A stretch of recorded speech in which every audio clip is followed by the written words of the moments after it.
এখানে চেয়ার ৩০০-র উপরে আছে।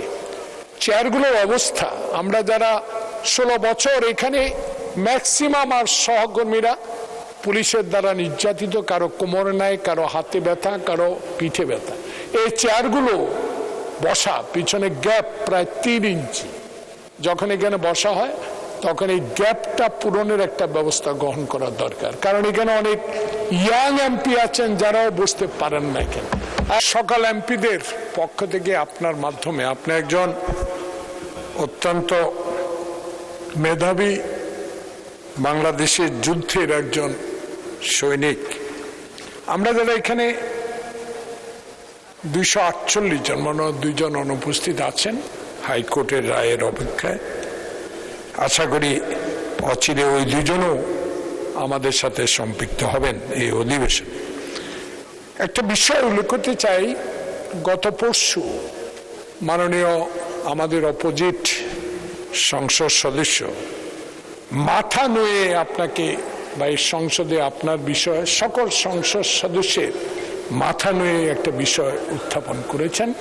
আপনি বলেছেন আপনি রুলস অফ প্রসিডিউর পড়ে এটা সিদ্ধান্ত দিবেন। এই বিষয়টা একটা সিদ্ধান্ত দেওয়ার দরকার। পৃথিবীর অনেক পার্লামেন্টে যাওয়ার আমার সৌভাগ্য হয়েছে, আপনার সাথেও।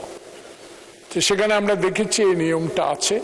সেই নিয়মটা কতদূর ইসলাম পরিপন্থী কিনা এবং আমাদের জাতীয় সংস্কৃতির বিষয়ে কোনো বাধা আছে কিনা, বিষয়ে আপনি সিদ্ধান্ত দেওয়ার মালিক। এই বিষয়টার সিদ্ধান্ত আপনি দিবেন। আর একটি বিষয় হলো, এখানে চেয়ার ৩০০-র উপরে আছে। চেয়ারগুলোর অবস্থা, আমরা যারা ১৬ বছর এখানে ম্যাক্সিমাম আর সহকর্মীরা পুলিশের দ্বারা নির্যাতিত, কারো কোমরে নাই, কারো হাতে ব্যথা, কারো পিঠে ব্যথা। এই চেয়ারগুলো বসা পিছনে গ্যাপ প্রায় ৩ ইঞ্চি। যখন এখানে বসা হয় তখন এই গ্যাপটা পূরণের একটা ব্যবস্থা গ্রহণ করার দরকার, কারণ এখানে অনেক ইয়াং এমপি আছেন যারাও বুঝতে পারেন না এখানে।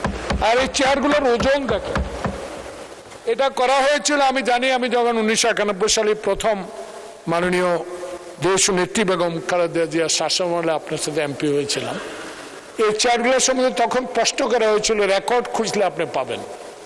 তখন এই চেয়ারগুলো এত ওজন করা হয়েছে যেন তুলে নিক্ষেপ করা না হয়, সেই জন্য মনে হয় লোহার শিকড় দিয়ে ওইটা বাধা। যাক, সেটা ইতিহাস আমার চেয়ে আমার বিজ্ঞ স্পিকার মহোদয় আরো বেশি জানে। তো এই চেয়ারগুলো এত ওজন। একটু আগে মাননীয় স্বরাষ্ট্রমন্ত্রী যখন ঢুকলেন, দেখেন পিছনে পিন, দেখেন সব হাত কেটে ফেলেছে, ধরা যায় না। দেখেন এই চেয়ারগুলো, এই যে সব পিনগুলো ওপেন, প্রত্যেক এমপির হাত কাটা যাচ্ছে। এগুলা নিয়ে একটু দেখার দরকার।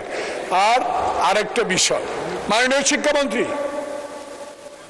সংসদে আছে, একটা বিষয় বলবেন, আপনি অলরেডি 2টা বলে ফেলেছেন। আর একটা শেষ, এটা আমার বিষয় না, এটা আপনার সবার, এইখানে 350 জন সংসদ সদস্য সবার জন্য।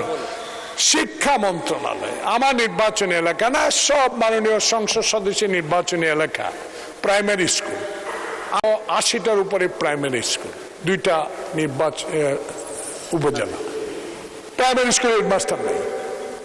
83,500 মামলা নাকি শিক্ষা মন্ত্রণালয়ের এই বিভিন্ন খাতে মামলা দিয়ে রেখেছেন।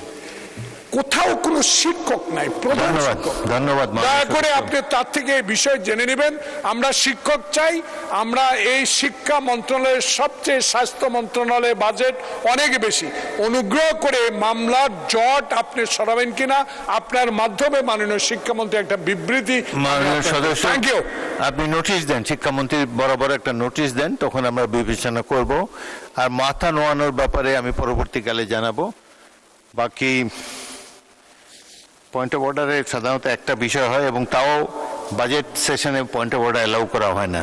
যাই হোক, তবুও আপনাদের একটু বিরতি দেওয়ার জন্যে, রিল্যাক্স করার জন্যে আমি এটি অ্যালাউ করেছি। পরবর্তীকালে মাথা নোয়ানোর ব্যাপারে পরে জানাবো।